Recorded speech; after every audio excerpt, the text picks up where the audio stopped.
Well, hello there. Welcome to another episode of Critical Weight Theory. And this one I'm calling Patriotism, Perception, and the Politics of Meaning. So, again, welcome to today's episode. I'm diving into some big questions here. What does patriotism really mean? Is it always a right wing idea? And how does perception shape not just politics, but the very meaning that we assign to the world around us? So, you've probably heard the saying, reality is meaningless, perception is everything. Well, then again, maybe you haven't, because that is something that is stated in marketing, and not everybody is really that self aware of how they are impacted by marketing or how cynical it can seem. That saying that reality is meaningless and perception is everything, it sounds extreme, doesn't it? But think about it. Whether it's a national flag, a family heirloom, or even a simple chair, the way we interpret things depends on the perspective we bring to them. So let's look at this, starting with patriotism. So, how do we go about defining patriotism? Right? It's a word we hear all the time, but what does that mean? Well, patriotism is one of those words that can stir up pride, suspicion, or even anger, depending on who's listening. So, even though I have criticized patriotism as a general phenomenon, I'm still of the mindset that you can take the good with the bad.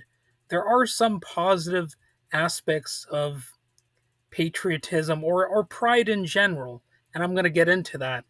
I'm going to kind of sidestep some of the negatives in part of this episode and look at why these positive elements are there and why some people find them so important.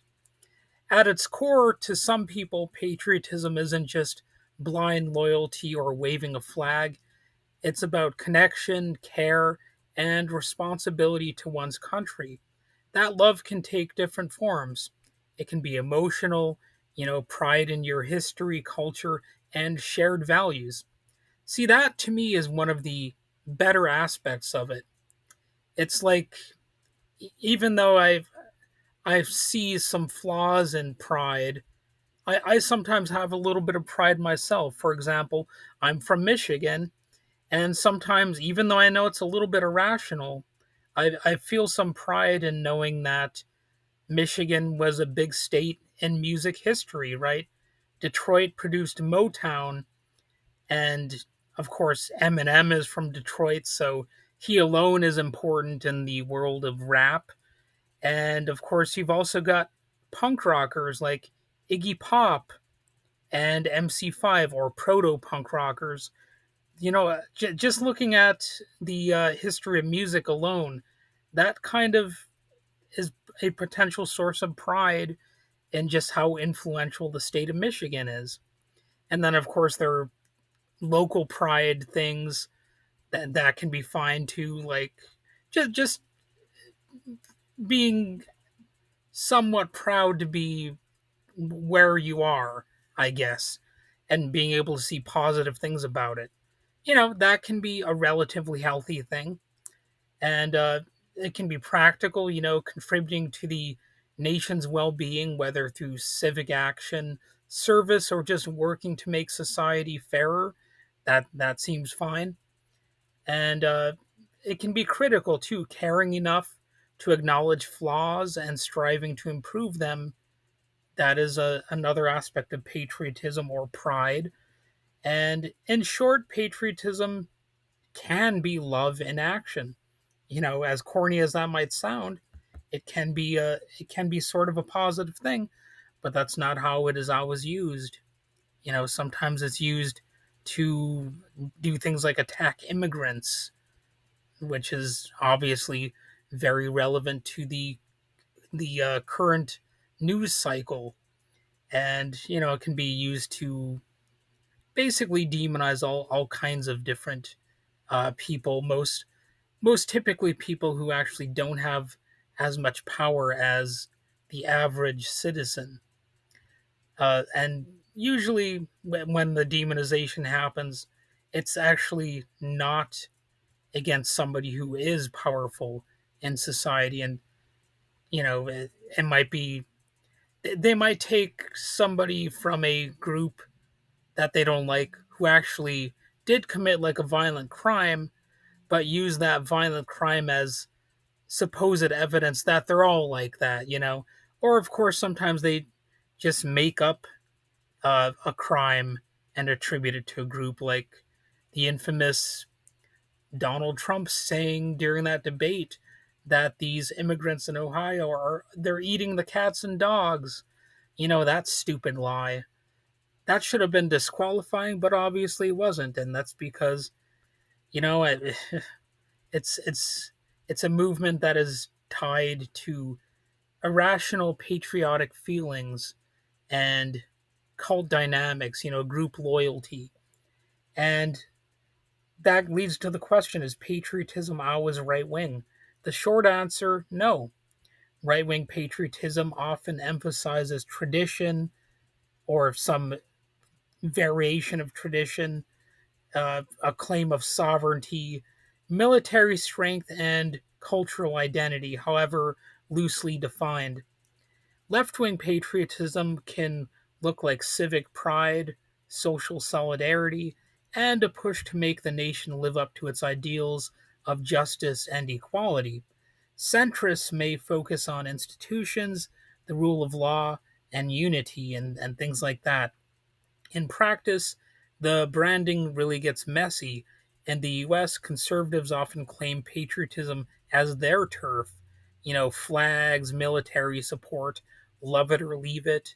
Yet in parts of Europe or Latin America, the left has been just as vocal, sometimes even more so, in championing patriotism as a progressive cause. What happened there is I almost merged the words championing and patriotism. It became a little bit of a tongue twister. Anyway, moving on. Patriotism isn't inherently right wing, like I said. It's a flexible idea expressed differently depending on ideology. And, I gotta get to the military question.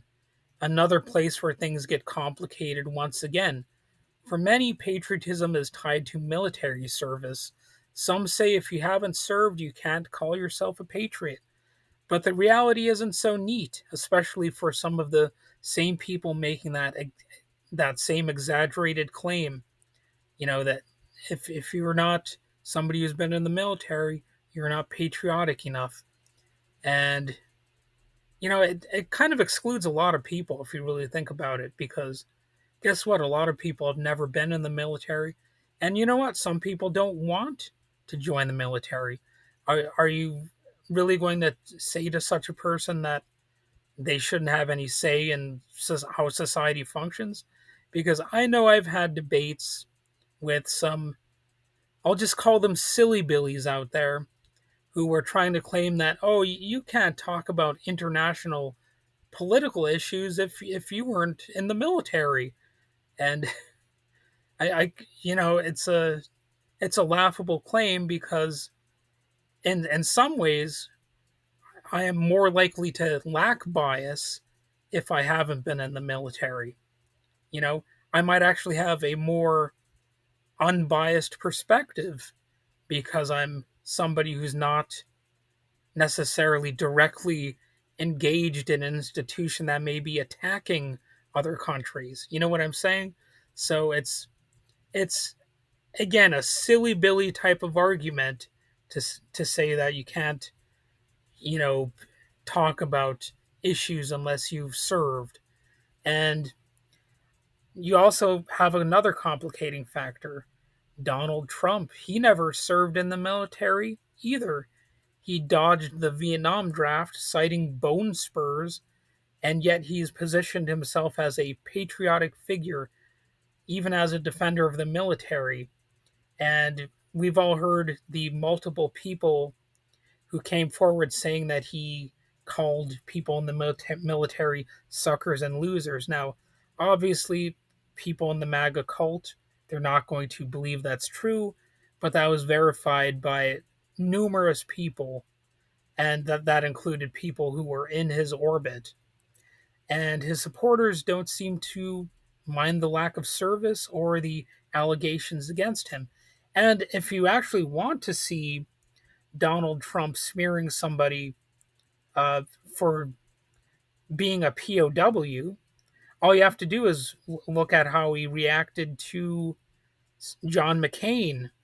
Remember, he said that he prefers, soldiers who were not caught, and that was another thing that should have potentially been disqualifying. But this country's going down the drain, so nope, it wasn't. It was full steam ahead with the bullshit and the madness, so to speak. And we have this person who never served, claiming to be the uber patriot, and he's being backed by these people who say that, oh, you need to have served in order to, have any say in international affairs or anything like that. But anyway, what does all this tell us? The fact is, military service isn't the definition of patriotism. It isn't the definitive test. And maybe we should question why we reduce love for one's country to that single measure in the first place. You know? So, what about the meaning of the symbols of patriotism? What's a way to have a broader perspective on that? So let's zoom out. Patriotism isn't, you know, it isn't that simple, but it is itself a matter of perception. Perspective is shaped by three things: your physical standpoint, that can be literally where you stand, and it can change what you see. That actually does have an impact here because you're perceiving reality all the time. You're taking in information based on where you are physically situated, and that includes, of course, influences on your mind. But if unless you're blind, you're going to have your visual perspective influenced by what you see as well, and of course that connects to your brain. So all of these things are they're connected. The reality of your physical location has just as much to do with what you believe as anything else. I think that's a perspective that's often sort of missed when it comes to analyzing symbolism. Like the physical, the memories that we have are also linked to our physical experiences during the time that we attain those memories, right? So there's going to be at least likely some psychological linkage between how we interpret a given symbol, whether it's a flag or anything else, and the greater reality. Our connection is going to be impacted pretty significantly by the mere physical nature of whatever it is we're looking at. And personal experience that relates to my previous point, but that also includes your background, your memories, your lived path, the cultural pipeline that you arrived from, and cultural context, the norms, values, and beliefs of the groups that you belong to. Or, there's also an influence that involves the groups that you don't belong to. Your perception of those too, because if you have limited experiences with outside groups from your cultural context, or if you've had negative experiences with those external groups, you're going to maybe prioritize your own culture even more over those, and you're going to lack nuance, and you might just want to avoid those cultures altogether. And it's something that happens. We all have cultural preferences. We all probably have some level of bigotry somewhere bubbling beneath the surface, or maybe it's regularly emerging. It's it's up to where the individual stands, I suppose you might say. And that's why the same object, a flag, a ring, a chair, can mean wildly different things. To one, a ring might be a symbol of love and continuity. To another, it's a burden and an expectation.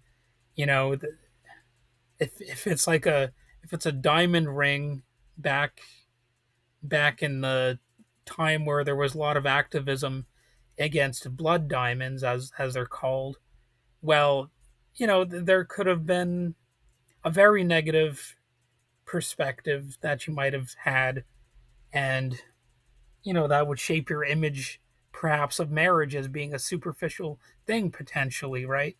Because because you might see it perhaps cynically as just a, a wife getting a ring, and you might question the nature of marriage, even from a certain perspective. A sacred symbol like a man standing in a nice tuxedo and a woman's fancy wedding dress.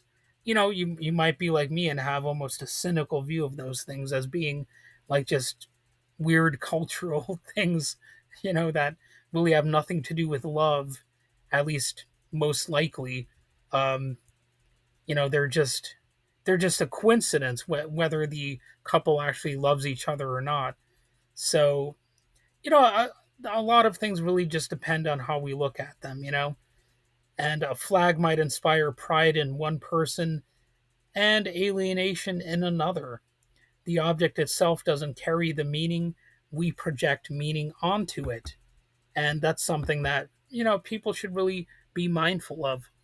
So, even in art, when someone asks if it's okay for audiences to interpret a piece differently than the artist had intended, the answer is yes, at least in most ways, because meaning isn't fixed in the object, it's constructed in the mind of the observer. And, it's a bit like a magic trick. So, really, one of the ways to defuse a lot of situations is to stop taking things as seriously. And that's a tricky thing, because sometimes you do have to sort of take things seriously depending on the context. Like like an example that I might regularly use here on this podcast. I often say that I consider myself sort of a pacifist, but if somebody's coming after me with an axe, I might put my pacifism aside and maybe even attack the person with the axe. Well, in this sense, like if uh, if I normally see an axe as just a tool, I might think very little of it. I might find it to be a potentially convenient object. But if somebody is attacking me with that axe, then it becomes a deadly weapon, and it becomes something dangerous, and maybe I'll even have bad thoughts and feelings associated with my interaction with that axe. I mean, assuming I survive the attack, of course. And the same is true of any other symbol. If you've had bad experiences with a given symbol, doesn't matter what it is, well, you're probably going to have a negative reaction to it when you see it. And that's something that people out there should think about.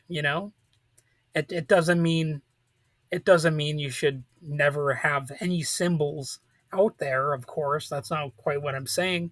But you should be able to take a step back and try to think about how other people might feel about whatever symbol you are displaying. You don't have to be ultra sensitive about everything, but you should have a little bit of perspective, a little bit of respect, and it also broadens your mind to actually think about these things. And that really goes for patriotism, of course. It isn't one reality, it's multiple perspectives clashing or coexisting depending on where you stand. So, is patriotism right wing? No. Is it left wing? No, Not exactly. Patriotism is a lens, and what you see through it depends on your own experience, your culture, and your beliefs. So, the bigger takeaway: symbols, words, even values, none of them mean anything until people give them meaning. And that's where perception comes in. Reality may be meaningless, but our perspectives, they're everything.